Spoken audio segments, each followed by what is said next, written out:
புறஜாதியாருக்கு எச்சரிப்பு. இப்படி இருக்க விழுந்து போகும் படிக்கா இடறினார்கள் என்று கேட்கிறேன். அப்படி அல்லவே, அவர்களுக்குள்ளே வைராக்கியத்தை எழுப்பத்தக்கதாக அவர்களுடைய தவறுதலினாலே புறஜாதிகளுக்கு ரட்சிப்பு கிடைத்தது. அவர்களுடைய தவறு உலகத்திற்கு ஐஸ்வர்யமும் அவர்களுடைய குறைவு புறஜாதிகளுக்கு ஐஸ்வர்யமுமாயிருக்க அவர்களுடைய நிறைவு எவ்வளவு அதிகமாய் அப்படி இருக்கும். புறஜாதியாராகிய உங்களுடனே பேசுகிறேன். புறஜாதிகளுக்கு நான் அப்போஸ்தலனாய் இருக்கிறதினாலே என் இனத்தாருக்குள்ளே நான் வைராக்கியத்தை எழுப்பி அவர்களில் சிலரை ரட்சிக்க வேண்டுமென்று என் ஊழியத்தை மேன்மைப்படுத்துகிறேன். அவர்களை தள்ளிவிடுதல் உலகத்தை ஒப்புரவாக்குதலாயிருக்க அவர்களை அங்கீகரித்துக் கொள்ளுதல் என்னமாயிராது மரித்தோரில் இருந்து ஜீவன் உண்டானது போல் இருக்கும் அல்லவோ? மேலும் முதற் பலனாகிய மாவானது பரிசுத்தமாயிருந்தால் பிசைந்தமா முழுவதும் பரிசுத்தமாயிருக்கும். வேறானது பரிசுத்தமாயிருந்தால் கிளைகளும் பரிசுத்தமாயிருக்கும். சில கிளைகள் முறித்து போடப்பட்டிருக்க காட்டொலிவ மரமாகிய நீ அவைகள் இருந்த இடத்தில் ஒட்ட வைக்கப்பட்டு ஒலிவ மரத்தின் வேருக்கும் சாரத்துக்கும் உடன் பங்காளியாய் இருந்தாயானால் நீ அந்த கிளைகளுக்கு விரோதமாய் பெருமை பாராட்டாதே. பெருமை பாராட்டுவாயானால் நீ வேரை சுமக்காமல் வேர் உன்னை சுமக்கிறது என்று நினைத்துக்கொள். நான் ஒட்ட வைக்கப்படுவதற்கு அந்த கிளைகள் முறித்து போடப்பட்டது என்று சொல்லுகிறாயே, நல்லது. அவிசுவாசத்தினாலே அவைகள் முறித்து போடப்பட்டன. நீ விசுவாசத்தினாலே நிற்கிறாய். மேட்டிமை சிந்தையாயிராமல் பயந்திரு. சுபாவ கிளைகளை தேவன் தப்ப விடாதிருக்க உன்னையும் தப்பவிட மாட்டார் என்று எச்சரிக்கையாயிரு. ஆகையால் தேவனுடைய தயவையும் கண்டிப்பையும் பார். விழுந்தவர்களிடத்தில் கண்டிப்பையும் உன்னிடத்திலே தயவையும் காண்பித்தார். அந்த தயவிலே நிலைத்திருப்பாயானால் உனக்கு தயவு கிடைக்கும். நிலைத்திராவிட்டால் நீயும் வெட்டுண்டு போவாய். புறஜாதிகளுக்கு ரட்சிப்பு கிடைத்தது. இப்படி இருக்க விழுந்து போகும் படிக்கா இடறினார்கள் என்று கேட்கிறேன். அப்படி அல்லவே, அவர்களுக்குள்ளே வைராக்கியத்தை எழுப்பத்தக்கதாக அவர்களுடைய தவறுதலினாலே புறஜாதிகளுக்கு ரட்சிப்பு கிடைத்தது. அவர்களுடைய தவறு உலகத்துக்கு ஐஸ்வர்யமும் அவர்களுடைய குறைவு புறஜாதிகளுக்கு ஐஸ்வர்யமுமாயிருக்க அவர்களுடைய நிறைவு எவ்வளவு அதிகமாய் அப்படி இருக்கும். தேவன் யூதரை புறக்கணித்து விட்டார். அவர்கள் புறக்கணிக்கப்பட்டாலும் தேவன் புறஜாதியாரை தம் பக்கமாக சேர்த்துக் கொள்கிறார். இதற்காக புறஜாதியார் தங்கள் இருதயத்தில் இருமாப்பாய் இருக்கக்கூடாது. தேவன் யூதரை புறக்கணித்து விட்ட சம்பவம் புறஜாதியாருக்கு ஒரு எச்சரிப்பாய் இருக்க வேண்டும். யூதர்கள் தேவனுடைய சமூகத்தை விட்டு விலகி போனது புறஜாதியாருக்கு மிகப்பெரிய விருந்தாயிற்று. யூதர்கள் இடறியதை பவுல் எழுதும்போது விழுந்து போகும்படிக்கா இடறினார்கள் என்று கேட்கிறார். யூதர்களை அழித்து போட வேண்டும் என்பது தேவனுடைய விருப்பம் அல்ல. ஆனால் அவர்களுடைய துன்மார்க்கத்தின் நிமித்தம் தேவன் அவர்களை புறக்கணித்து விடுகிறார். தம்முடைய சமூகத்தில் இருந்து நீக்கி போடுகிறார். தேவனுடைய நீதியும் ஞானமும் நன்மையும் அவருக்கு சித்தமான பிரகாரம் நிறைவேறும். யூதர்கள் விழுந்து போகும்படிக்கு இடரவில்லை. அவர்களுடைய தவறுதலினாலே புறஜாதிகளுக்கு ரட்சிப்பு கிடைத்தது. கிறிஸ்துவின் சுவிசேஷம் யூதர்களுக்கே முதலாவதாக பிரசங்கம் பண்ணப்பட்டது. ஆனால் அவர்களோ கிறிஸ்துவையும் அவருடைய சுவிசேஷத்தையும் ஏற்றுக்கொள்ளவில்லை. இதனால் தேவனுடைய தெய்வீக சித்தத்தின் பிரகாரமாக புறஜாதியாருக்கு சுவிசேஷம் அறிவிக்கும் கதவுகள் திறக்கப்பட்டது. கிறிஸ்துவின் சுவிசேஷத்தை யூதர்கள் புறக்கணித்தார்கள். புறஜாதியாரோ அதை ஏற்றுக்கொண்டார்கள். பவுலும் பர்னபாவும் யூதரிடத்தில் இதை பற்றி சொன்னபோது, முதலாவது உங்களுக்கே தேவ வசனத்தை சொல்ல வேண்டியதாய் இருந்தது. நீங்களோ அதை தள்ளி உங்களை நித்திய ஜீவனுக்கு அபாத்திரராக தீர்த்து கொள்கிறபடியினால் இதோ நாங்கள் புறஜாதியாரிடத்தில் போகிறோம் என்று சொன்னார்கள். அப்போஸ்தலர் 13:46. யூதர்கள் கிறிஸ்துவின் சுவிசேஷத்தை ஏற்றுக்கொள்ள மறுத்துவிட்டார்கள். அதனால் சுவிசேஷத்தின் மூலமாய் உண்டாகும் ஆசீர்வாதங்களை பெற்றுக்கொள்ளும் சிலாக்கியம் புறஜாதியாருக்கு உண்டாயிற்று. தேவன் ஒரு தீமையில் இருந்து நன்மையை உண்டு பண்ணுகிறார். இருளில் இருந்து வெளிச்சத்தை உண்டு பண்ணுகிறார். இது தேவனுடைய ஞானம். பவுல் இதை பற்றி விவரிக்கும் போது அவர்களுடைய தவறு உலகத்திற்கு ஐஸ்வர்யமாய் இருக்கிறது என்று சொல்லுகிறார். உலகத்திற்கு ஐஸ்வர்யம் என்பது புறஜாதியாரில் திரளான ஜனங்கள் ரட்சிக்கப்படுவதை குறிக்கும் வார்த்தையாகும். மெய்யான விசுவாசிகள் கர்த்தருடைய முத்துக்களாக இருக்கிறார்கள். யூதரை தள்ளிவிடுதல் உலகத்தை ஒப்புரவாக்குதலாய் இருக்கிறது என்று பவுல் சொல்லுகிறார். தேவன் யூதர் மீது அதிருப்தி அடைந்தார், அவர்களிடத்தில் பிரியப்படவில்லை. இதனால் தேவனுடைய கிருபைகளும் சிலாக்கியங்களும் புறஜாதியாருக்கு கிடைத்தது. தேவன் உலகத்தாருடைய பாவங்களை எண்ணாமல் கிறிஸ்துவுக்குள் அவர்களை தமக்கு ஒப்புரவாக்கினார். ஒவ்வொரு தேசத்திலும் தேவனுக்கு பயந்த ஜனங்கள் இருக்கிறார்கள், தேவ பக்தியுள்ள ஜனங்கள் இருக்கிறார்கள். இவர்கள் நீதியை செய்கிறார்கள், தேவன் இவர்களை அங்கீகரிக்கிறார். நித்திய காலமாக அழிந்து போவதற்காகவா இஸ்ரவேல் ஜனங்கள் இடறி போனார்கள்? இல்லை, அவர்களுடைய அழிவு தற்காலிகமானது. இதற்கு இடைப்பட்ட காலத்தில் அவர்களுக்குள்ளே வைராக்கியத்தை எழுப்பத்தக்கதாக புறஜாதி ஜனங்கள் அவர்களுடைய ஸ்தானத்தை எடுத்துக்கொள்கிறார்கள். இஸ்ரவேலுடைய தவறுதலினாலே புறஜாதிகளுக்கு ரட்சிப்பு கிடைத்தது. யூதர்கள் தேவனை விட்டு விலகி போனது புறஜாதியாருடைய ரட்சிப்புக்கு காரணம் அல்ல. யூதர்கள் சுவிசேஷத்தை ஏற்றுக்கொண்டாலும் ஏற்றுக்கொள்ளாவிட்டாலும் புறஜாதியார் ரட்சிக்கப்படுவார்கள். அவிசுவாசிகளான இஸ்ரவேல் ஜனங்களால் புறஜாதியாருக்கு விசுவாசத்தை கொடுக்க முடியாது. கிறிஸ்து யூதரை புறக்கணித்து விட்டபடியினால் புறஜாதியாருடைய ரட்சிப்பு வேகமாக நடைபெறுகிறது. புறஜாதியார் அநேகர் ரட்சிக்கப்படுவதனால் ரட்சிக்கப்படாத யூதர்களுடைய இருதயங்களில் தாங்களும் ரட்சிக்கப்பட வேண்டும் என்னும் வைராக்கியம் எழும்ப வேண்டும். புறஜாதியாருடைய ரட்சிப்பும் ஆசீர்வாதங்களும் யூதருக்குள்ளே வைராக்கியத்தை எழுப்பும். தங்களுக்கு வாக்குத்தத்தம் பண்ணப்பட்டிருந்த ஆசீர்வாதங்களை மறுபடியும் பெற்றுக்கொள்ள வேண்டும் என்னும் ஆர்வத்தை அவர்கள் உள்ளத்தில் ஏற்படுத்தும். இஸ்ரவேல் ஜனங்கள் கலகம் பண்ணியதினால் தேவனுடைய கிருபையின் ஐஸ்வர்யங்கள் புறஜாதி உலகத்திற்கு கிடைத்தது. இஸ்ரவேல் ஜனங்கள் தேவனுடைய கிருபையின் ஆசீர்வாதங்களை மறுபடியுமாக பெற்றுக்கொண்டால் புறஜாதி உலகத்திற்கு நிறைவான ஆசீர்வாதம் உண்டாகும். சிலரை ரட்சிக்க வேண்டும். புறஜாதியாராகிய உங்களுடனே பேசுகிறேன். புறஜாதிகளுக்கு நான் அப்போஸ்தலனாய் இருக்கிறபடியினாலே என் இனத்தாருக்குள்ளே நான் வைராக்கியத்தை எழுப்பி அவர்களில் சிலரை ரட்சிக்க வேண்டும் என்று என் ஊழியத்தை மேன்மைப்படுத்துகிறேன். பவுலும் ஒரு யூதர் தன் இனத்தாருக்குள் கர்த்தருடைய சுவிசேஷத்தை பிரசங்கம் பண்ண விரும்புகிறார். அவர்களுக்குள்ளே பக்தி வைராக்கியத்தை எழுப்பி அவர்களில் சிலரை ரட்சிக்க வேண்டும் என்று வாஞ்சையாய் இருக்கிறார். யூதர்கள் சுவிசேஷத்தின் ஆசீர்வாதங்களை பெற்றுக்கொள்ள வேண்டும். சுவிசேஷத்தை ஏற்றுக்கொள்ள அவர்களுடைய இருதயங்கள் ஆயத்தமாய் இருக்க வேண்டும். தேவன் புறஜாதியாருக்கு தம்முடைய கிருபையை வெளிப்படுத்தி இருக்கிறார். புறஜாதியாருக்கு ரட்சிப்பு கிடைத்ததினால் யூதருக்குள்ளே பக்தி வைராக்கியம் எழும்ப வேண்டும். பவுல் புறஜாதிகளுக்கு அப்போஸ்தலனாய் இருக்கிறார். ஆனாலும் தன் ஜனத்தாருக்குள்ளே அவர் பக்தி வைராக்கியத்தை எழுப்பி அவர்களில் சிலரை ரட்சிக்க வேண்டும் என்று விரும்புகிறார். பவுல் புறஜாதியாருக்கு ஊழியம் செய்தாலும் தன்னுடைய இனத்தாராகிய யூதரும் ரட்சிக்கப்பட வேண்டும் என்று வாஞ்சையாய் இருக்கிறார். புறஜாதியார் சுவிசேஷத்தின் ஆசீர்வாதங்களையும் சிலாக்கியங்களையும் ஆறுதல்களையும் பெற்றிருக்கிறார்கள். கர்த்தரிடத்தில் இருந்து ஆசீர்வாதங்களை பெற்றிருக்கிறவர்கள் அவருக்கு கீழ்ப்படிந்து உண்மை உள்ளவர்களாக ஜீவிக்க வேண்டும். ஆசீர்வாதத்தை பெற்றுக்கொண்டு தேவனை விட்டு விலகி போய்விடக்கூடாது. பவுல் திரளான ஜனங்களுக்கு சுவிசேஷத்தை பிரசங்கம் பண்ணுகிறார். அவர்கள் மத்தியில் சாட்சியாக ஜீவிக்கிறார். கர்த்தருக்குள் தான் பரிசுத்தமாய் இருப்பதை அவர்களுக்கு வெளிப்படுத்துகிறார். திரளான ஜனங்களுக்கு அவர் ஊழியம் செய்தாலும் அவர்களில் சிலரையாவது ரட்சிக்க வேண்டும் என்பதுதான் பவுலின் விருப்பம். ஆத்துமாக்களை ரட்சிப்பது பவுலின் ஊழியம். தன்னுடைய ஊழியம் வெறுமையாய் போய்விடக்கூடாது என்பதில் பவுல் அக்கறையோடு இருக்கிறார். அதிகமாக விதைத்தால்தான் கொஞ்சமாவது அறுவடை செய்ய முடியும். கர்த்தருடைய ஊழியக்காரர்களாகிய நாமும் ஒரு சிலரை ரட்சிக்கும்படியாக அநேகருக்கு சோர்ந்து போகாமல் ஊழியம் செய்ய வேண்டும். பவுல் புறஜாதியாருக்கு அப்போஸ்தலராக ஊழியம் செய்கிறார். ஆகையினால் இந்த வசனத்தை எழுதும்போது புறஜாதியாராகிய உங்களுடனே பேசுகிறேன் என்று குறிப்பிடுகிறார். இவர்கள் ரோமாபுரி தேசத்தை சேர்ந்தவர்கள், கர்த்தராகிய இயேசு கிறிஸ்துவை விசுவாசிக்கிறவர்கள். யூதர்களுடைய தவறுதலினாலே புறஜாதிகளுக்கு ரட்சிப்பு கிடைத்தது. யூதர்கள் சுவிசேஷத்தை ஏற்றுக்கொள்ளவில்லை. இதனால் அப்போஸ்தலர்கள் புறஜாதியாருக்கு சுவிசேஷத்தை பிரசங்கம் பண்ணுகிறார்கள்.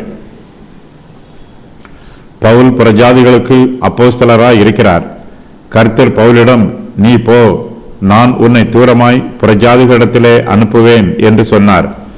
கர்த்தர் நம்மிடத்தில் ஒப்புக் கொடுத்திருக்கிற ஆத்துமாக்களை நாம் கவனமாய் பராமரிக்க வேண்டும். அவர்கள் மீது விசேஷித்த கவனம் செலுத்த வேண்டும். கர்த்தர் நமக்கு கொடுத்திருக்கிற ஊழியத்தை நாம் உத்தரவாதமாய் செய்து அவருக்கு கணக்கு ஒப்புவிக்க வேண்டும். புறஜாதியாரின் உலகம் விரிந்து பரவி இருக்கிறது. புறஜாதியாருக்கு சுவிசேஷம் அறிவிக்க வேண்டும் என்றால் உலகம் முழுவதும் பிரயாணம் செய்து சுவிசேஷத்தை அறிவிக்க வேண்டும். மிகுந்த ஞானத்தோடும் விவேகத்தோடும் பரிசுத்தத்தோடும் ஆவியில் அனலோடும் அறிவிக்க வேண்டும். தைரியமாய் பிரசங்கம் பண்ண வேண்டும். இப்படிப்பட்ட விசேஷித்த ஊழியத்திற்கு கர்த்தர் தம்முடைய விசேஷித்த ஊழியக்காரர்களை தெரிந்தெடுக்கிறார். தம்முடைய விசேஷித்த ஊழியத்திற்கு தகுதியானவர்களை தெரிந்தெடுக்கிறார். அல்லது தம்முடைய ஊழியக்காரர்களை விசேஷித்த ஊழியத்திற்கு தெரிந்தெடுத்து அதை செய்வதற்கு அவர்களை விசேஷித்த வழியில் தகுதிப்படுத்துகிறார். புறஜாதியாருக்கு அப்போஸ்தலனாய் இருக்கிற ஊழியம் மிகவும் விசேஷமானது. பவுலுக்கு தேவன் இப்படிப்பட்ட கனமான ஊழியத்தை கொடுத்திருக்கிறார். பவுலும் தன் ஊழியத்தை மேன்மைப்படுத்துகிறார். பவுலின் ஊழியத்திற்கு விரோதமாக சிலர் எழும்பி இருக்கிறார்கள். பவுலின் ஊழியத்தை யூதர்களில் சிலர் குற்றம் சொல்லுகிறார்கள். ஆனால் பவுலோ தன் ஊழியத்தை மேன்மைப்படுத்துகிறார். பவுல் கர்த்தர் மீது மெய்யாய் அன்பு வைத்திருக்கிறார். ஆகையினால் கர்த்தர் அவருக்கு கொடுத்திருக்கும் ஊழியம் அவருக்கு மேன்மையானதாக தெரிகிறது. கர்த்தரிடத்தில் உண்மையாய் அன்பு கூறுகிறவர்கள் கர்த்தரை உண்மையாய் ஆராதிப்பார்கள். தங்கள் ஆராதனையை மேன்மை பாராட்டுவார்கள். கர்த்தருக்கு ஊழியம் செய்ய வெட்கப்பட மாட்டார்கள். மற்றவர்கள் தங்கள் ஊழியத்தை ஏளனம் செய்தாலும் உண்மையான ஊழியக்காரர்கள் கர்த்தர் தங்களுக்கு கொடுத்திருக்கிற ஊழியத்தை மேன்மைப்படுத்துவார்கள். கர்த்தருடைய ஊழியம் மேன்மையானது. கர்த்தருடைய ஊழியக்காரர்கள் தேவனுடைய உக்கிரானக்காரர்கள். தேவனுடைய ரகசியங்களை அறிவிப்பதற்கு நியமிக்கப்பட்டிருக்கிற ஸ்தானிகர்கள். கர்த்தருடைய ஊழியக்காரர்கள் அவருடைய ஊழியத்தை மிகுந்த அன்போடு நிறைவேற்ற வேண்டும். ஊழியம் கர்த்தருடையது. தம்முடைய ஊழியத்தை கர்த்தர் தமது கிருபையினால் நம்மிடத்தில் ஒப்புக் கொடுத்திருக்கிறார். அப்படிப்பட்ட நல்ல ஊழியத்தை ஏனோ தானோ என்று செய்யாமல் மிகுந்த உண்மையோடும் உத்தரவாதத்தோடும் நிறைவேற்ற வேண்டும். பவுல் தன் ஊழியத்தை மேன்மைப்படுத்துகிறார், அதை நேசிக்கிறார். காட்டு ஒலிவ மரம் அவர்களை தள்ளிவிடுதல் உலகத்தை ஒப்புரவாக்குதலாய் இருக்க அவர்களை அங்கீகரித்துக் கொள்ளுதல் என்னமாயிராது. மரித்தோரில் இருந்து ஜீவன் உண்டானது போல் இருக்கும் அல்லவா?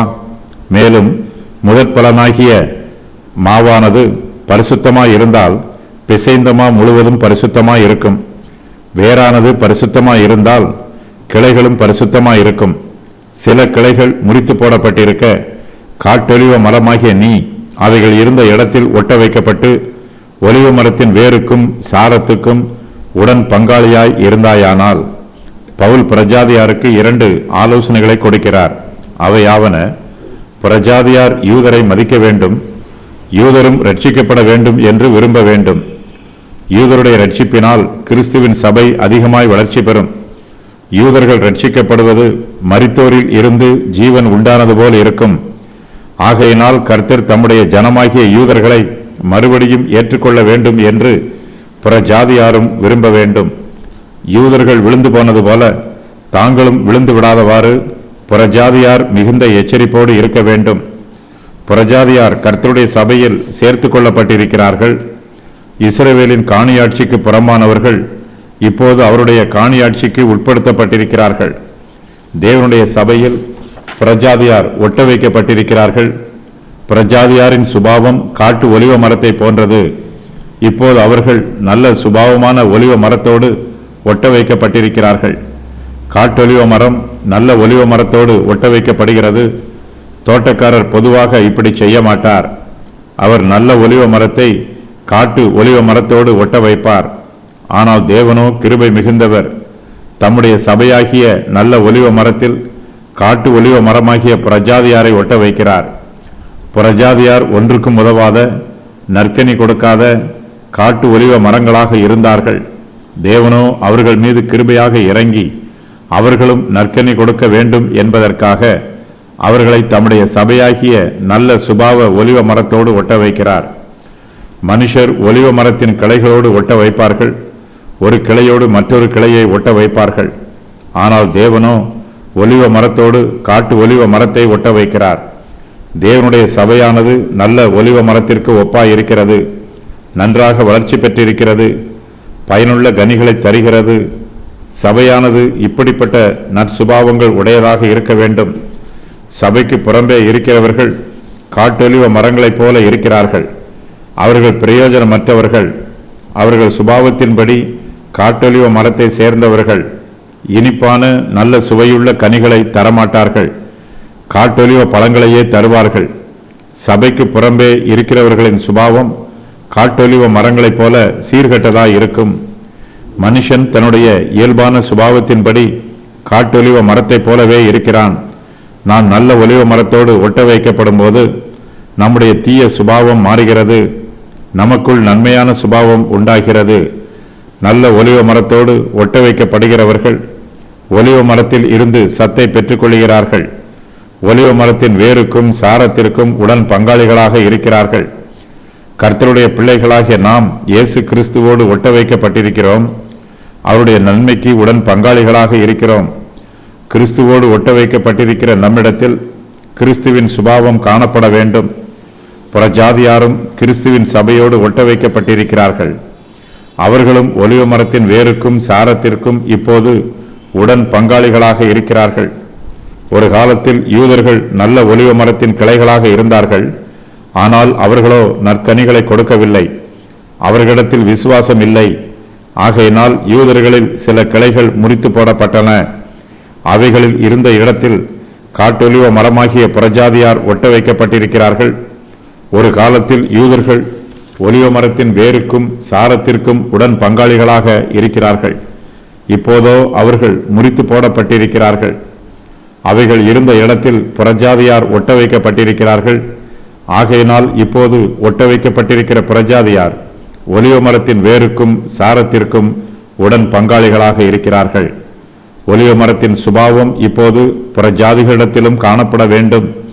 கிறிஸ்துவே வேறாக இருக்கிறார்.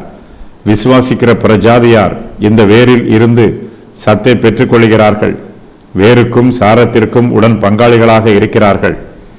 யூதர்களை தள்ளிவிடுதல் உலகத்தை ஒப்புரவாக்குதலாய் இருக்கிறது. யூதர்களை அங்கீகரித்துக் கொள்ளுதல் மரித்தோரில் இருந்து ஜீவன் உண்டானது போல் இருக்கும்.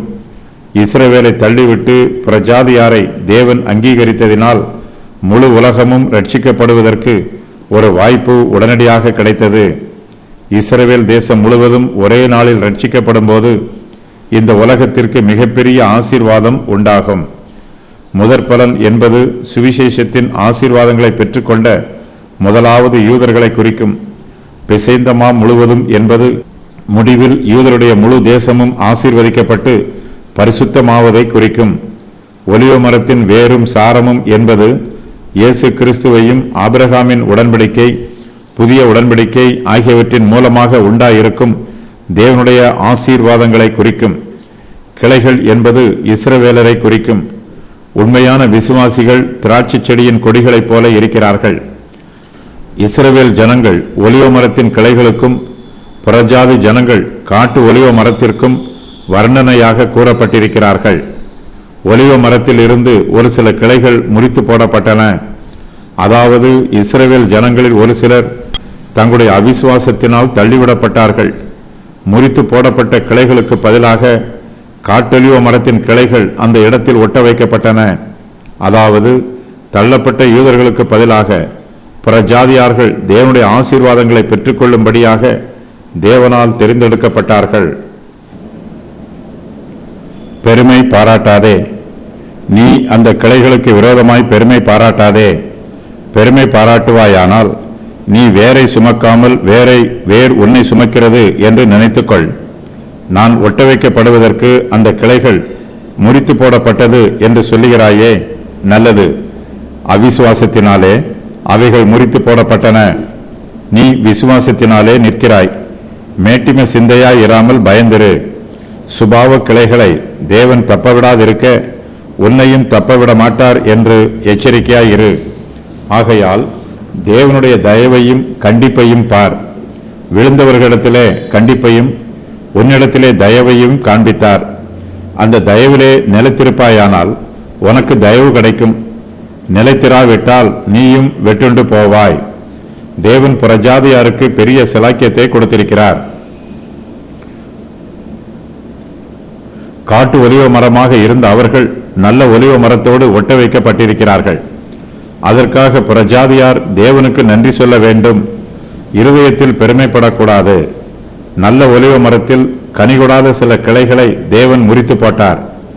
அவர்கள் தள்ளிவிடப்பட்ட யூதருக்கு ஒப்பானவர்கள். சேர்த்து கொள்ளப்பட்ட புறஜாதியார் முறித்து போடப்பட்ட கிளைகளுக்கு விரோதமாக பெருமை பாராட்டக்கூடாது. நாம் கர்த்தருக்கு நன்றி உள்ளவர்களாக இருக்க வேண்டும் என்பதற்குத்தான் தேவன் நமக்கு கிருபையை கொடுக்கிறார். நாம் பெருமைப்படுவதற்காக அவர் தமது கிருபையை நமக்கு ஒருபோதும் கொடுப்பதில்லை. விசுவாசத்தின் பிரமாணத்தில் பெருமை இருக்கக்கூடாது. நம்மை பற்றியும் பெருமைப்படக்கூடாது. மற்றவர்களுக்கு விரோதமாகவும் நாம் பெருமை பாராட்டக்கூடாது. நான் ஒட்ட வைக்கப்படுவதற்கு அந்த கிளைகள் முறித்து போடப்பட்டது என்று புறஜாதியார் சொல்லக்கூடாது. தேவனுடைய பார்வையில் புறஜாதியார் நன்மையான காரியங்கள் எதையும் செய்யவில்லை. யூதர்களை விட புறஜாதியார் மேலானவர்களும் அல்ல. ஒலிவ மரத்தில் ஒட்ட வைக்கப்படுவதற்கு புறஜாதியாருக்கு எந்த தகுதியும் இல்லை. அந்த தகுதியை அவர்களால் சம்பாதிக்கவும் முடியாது. ஆகையினால் புறஜாதியார் தங்களை பற்றியும் பெருமைப்படக்கூடாது. யூதருக்கு விரோதமாகவும் பெருமை பாராட்டக்கூடாது. தங்களை சேர்த்துக் கொள்வதற்காகவே தேவன் யூதரை நீக்கி போட்டார் என்று சொல்லவும் கூடாது. ஒலிவ மரத்தில் ஒட்ட வைக்கப்பட்டிருக்கிற புறஜாதியார் மிகுந்த மனத்தாழ்மையோடு இருக்க வேண்டும். தாங்கள் வேரை சுமக்காமல் வேர் தங்களை சுமக்கிறது என்று நினைத்துக் கொள்ள வேண்டும். புறஜாதியார் ஒலிவ மரத்தில் ஒட்ட வைக்கப்பட்டாலும் இவர்கள் வேருக்குரியவர்கள் அல்ல. பூர்வத்தில் வேர் மூலமாக முளைத்த கிளைகள் அல்ல. இவர்கள் ஒட்ட வைக்கப்பட்ட கிளைகள். இவர்கள் சுபாவத்தின்படி காட்டு ஒலிவ மரத்தை சேர்ந்தவர்கள். சுயாதீனராக இவர்கள் பிறக்கவில்லை. இவர்கள் இஸ்ரவேலின் காணியாட்சிக்கு உட்பட்டவர்களும் அல்ல. தேவனோ தம்முடைய கிருபையினால் சுபாவத்தின்படி காட்டு ஒலிவ மரத்தில் இருந்த புறஜாதியாரை வெட்டி சுபாவத்திற்கு விரோதமாய் நல்ல ஒலிவ மரத்திலே ஒட்ட வைத்திருக்கிறார். ஆகையால் இவர்களுக்குள் பெருமை இருக்கக்கூடாது. புறஜாதியார் யூதருக்கு விரோதமாய் பெருமை பாராட்டக்கூடாது. பெருமை பாராட்டினால் தாங்கள் வேரை சுமக்காமல் வேர் தங்களை சுமக்கிறது என்று நினைத்துக் கொள்ள வேண்டும். புறஜாதியார் மேட்டிமை சிந்தையாய் இராமல் பயந்திருக்க வேண்டும். தங்கள் சுயபலத்தில் நம்பிக்கையாய் இருக்கக்கூடாது. நிற்கிறேன் என்று எண்ணுகிறவன் விழாதிருக்கும்படி எச்சரிப்போடு இருக்க வேண்டும். கர்த்தருக்கு விரோதமாக பெருமை பாராட்டக்கூடாது. கர்த்தருக்கு பயப்படுதலே ஞானத்தின் ஆரம்பம். நம்மிடத்தில் பரிசுத்த பயம் இருந்தால் மேட்டிமை சிந்தை இராது. கர்த்தருக்கு பயப்படுகிறவன் பாக்கியவான். யூதர்கள் ஒலிவ மரத்தில் இருந்து முறித்து போடப்பட்டார்கள். தங்களுடைய சிலாக்கியத்தை அவர்கள் இழந்து விட்டார்கள். இந்த மேலான சிலாக்கியம் இப்போது புறஜாதியாருக்கு கிடைத்திருக்கிறது. இதையெல்லாம் நினைத்து பார்த்து அவர்கள் மனத்தாழ்மையோடு இருக்க வேண்டும். தேவனுக்கு நன்றி செலுத்த வேண்டும். தீமை செய்கிறவர்கள் விழுந்து போவதை பார்த்து நாம் எச்சரிப்படைய வேண்டும். மற்றவர்கள் தங்கள் துன்மார்க்கத்தினால் தண்டிக்கப்படும் போது நாம் மிகுந்த கவனத்தோடு ஜீவிக்க வேண்டும். தேவன் தம்முடைய சபைக்கு ஏராளமான கிருபைகளையும் சிலாக்கியங்களையும் கொடுத்திருக்கிறார். அதே வேளையில் தம்முடைய ஆசீர்வாதத்தை பெற்றுக் கொள்வதற்கு தேவன் சில நிபந்தனைகளையும் விதித்திருக்கிறார். கர்த்தருக்கு கீழ்ப்படிந்து அவருடைய நிபந்தனைகளுக்கு உட்பட்டு நடக்கிற வரையிலும் கர்த்தருடைய ஆசீர்வாதம் நமக்கு கிடைக்கும். கர்த்தருக்கு கீழ்ப்படியாமல் அவருடைய வார்த்தையை விசுவாசியாமல் நம்முடைய மனம் போன போக்கிலே நாம் ஜீவித்தால் தேவனுடைய ஆசீர்வாதம் நமக்கு நின்று போகும். ஒலிவ மரத்திலிருந்து சில கிளைகள் முறித்து போடப்பட்டிருக்கிறது. அவர்களுடைய அவிசுவாசத்தினாலே அவைகள் முறித்து போடப்பட்டன. அந்த கிளைகள் தானாக முறிந்து விடவில்லை, அவைகள் முறிக்கப்பட்டன. இவை ஒலிவ மரத்தில் சுபாவ கிளைகளாக இருந்தன. ஆனாலும் அவை அவிசுவாசமாய் இருந்தபோது தேவன் அவர்களை தப்பவிடவில்லை. முன்னோர்களுடைய பக்தியினால் நாம் ரட்சிக்கப்பட முடியாது. நம்முடைய முன்னோர்கள் கர்த்தருக்கு ஊழியம் செய்தார்கள் என்று சொல்லி கர்த்தர் நம்மை இப்போது ஆசீர்வதிக்க வேண்டும் என்று தேவனிடத்தில் விவாதம் பண்ண முடியாது. நாம் நீண்ட காலமாக விசுவாசிகளாக இருக்கிறோம் என்பதற்காக நமக்கு இஷ்டமானபடி ஜீவிக்க முடியாது. யூதர்கள் தங்களை ஆபிரகாமின் சந்ததியார் என்று சொல்லி பெருமைப்படுகிறார்கள்.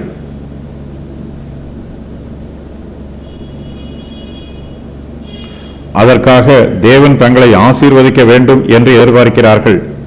ஆனால் தங்களுடைய முன்னோர்களின் பாரம்பரியத்தின் நிமித்தமாக தேவன் தங்களை ஆசீர்வதிக்க வேண்டும் என்று எதிர்பார்ப்பது வீணான காரியம். தேவன் தயவும் கண்டிப்பும் காண்பிக்கிறவர். கண்டிப்பு என்னும் வார்த்தை சற்று கடினமான வார்த்தையாகவே இருக்கிறது. தேவனுடைய சுபாவத்தை பற்றி சொல்லப்பட்டிருக்கிற வசனங்களில் எல்லாம் அவருடைய அன்பும் கிருபையும் தயவும் இரக்கமும் அதிகமாய் சொல்லப்பட்டிருக்கிறது. அவருடைய கண்டிப்பை பற்றி வேறு எங்கும் சொல்லப்படவில்லை. கர்த்தர் தம்முடைய பிள்ளைகளிடத்தில் கண்டிப்பையும் காண்பிக்கிறார்.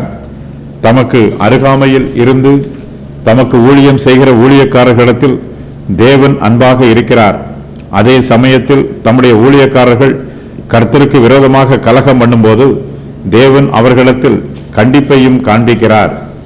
நம்முடைய பாவங்களின் நிமித்தமாக தேவன் மனுக்குலத்தின் மீது பலவிதமான நியாய தீர்ப்புகளை கொடுக்கிறார்.